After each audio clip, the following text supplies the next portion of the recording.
there, Tardisis. I wanted to, I've been watching some of your Zippo videos and enjoying them, and I thought maybe you'd like to see some kind of,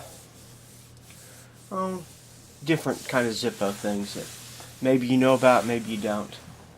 Let's see. We've got, this is the Zippo Zip Light. This was only made for a couple of years. I thought it was going to be a great deal. I think others did too, but Zippo evidently didn't sell enough of them. This is actually a flashlight in a Zippo case. Now the problem with this, I think, was that the Zippo, that the insert itself is disposable. You can't put new batteries in. I think if you could have put new batteries in it, it would just been an awesome deal.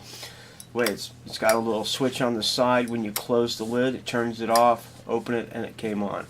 This one, of course, is burned out, and I don't think you can still buy the inserts anymore. It's the Zippo Zip Light. This is a Zippo ashtray.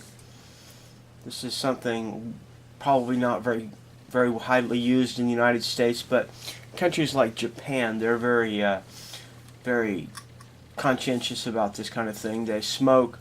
They use the ashtray to flip their ashes, put their cigarettes out, close it up, stick it back in their pocket, take their butts with them.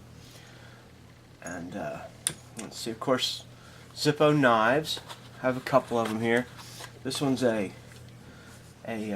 camel knife. This is back from the days when cigarette companies could actually make advertising stuff with their name on it. A little Zippo knife, has a nice lock on it, very sturdy, very thin, nice little pocket knife, kind of more of a gentleman's size, but nice little knife. They came pretty sharp from the factory. And then I have another one here. This is a Doral Across America knife, and it actually came with a little leather sheath, which was kind of cool. Same knife, leather sheath. Let's see, what else do we have here.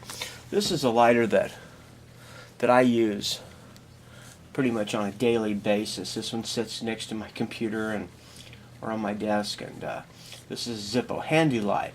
And this was their answer to the table lighter after they quit making table lighters. It's just a standard Zippo body with this little heavy base bolted onto it.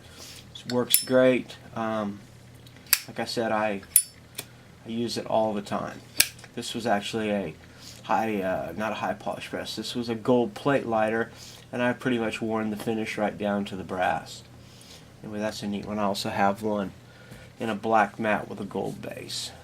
You could actually have any lighter made into a handy lighter at the time when they were still making these. I don't remember how much it cost, but it wasn't very expensive. There's an O-ring in the bottom to keep the fluid from leaking out. Let's see what else. Okay, now here's a table lighter. This is a late 1950s Barcroft.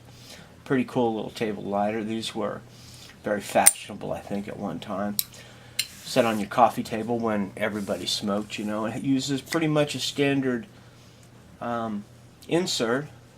Now it does have the bottom of the lighter. Of course, it only goes down that far. The bottom of the lighter is also the cotton packing, so you can fill fluid into that, and it just continually wicks on up.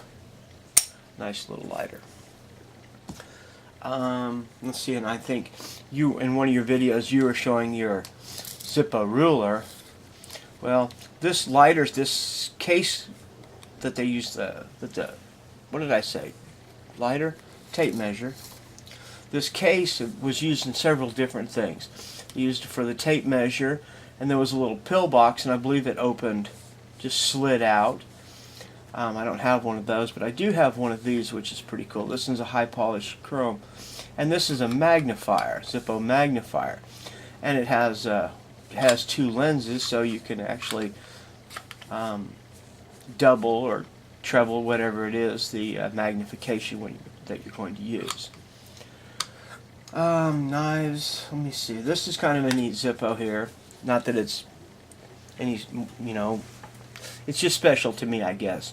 This Zippo, the Key Industries lighter, there are only 54 of these ever made. I know that because I had them made. I worked at Key Industries, got permission from the president to make these, and like I said, 54 of them made. I have 2 of them still. I know where at least one more is. My ex has one, and I know that there's one at the bottom of Pondicherry Lake. A friend of mine dropped his, so that's 4 of them, 50 to go out there. And by the way, I had these made in 1994, and they cost me $7.50 to have made. That was my cost, $7.50 each. Let's see. Oh, of course, then there's the Zippo MPL, which is more of a kind of a barbecue lighter or something for lighting candles. I think they still make those. Then they have, here's another. This is a nice lighter. This is a genuine, this is a Contempo Zippo. And these were only made for, I think, 1 year, like in the early 90s, 91 or 92. And these were made in Japan for Zippo, and it's a butane lighter. They were actually kind of pricey. I think this one retailed for $59.95, and that would have been, like I say, a 91. Not as highly collectible as you'd think, because most people that collect Zippos prefer, you know, the standard Zippo. And so this one was kind of a odd lighter out. And one other thing that I have here, this came in this nice Zippo gift box in a nice little velvet bag, and this is actually a Zippo letter opener, and stainless steel. And most of these I think were advertisers. This one is Alco, a National Varnish Company, and just kind of cool. And it's just some of the stuff that I still have after selling most of my Zippo collection. Anyway, hope you enjoyed that. Be safe out there, everybody.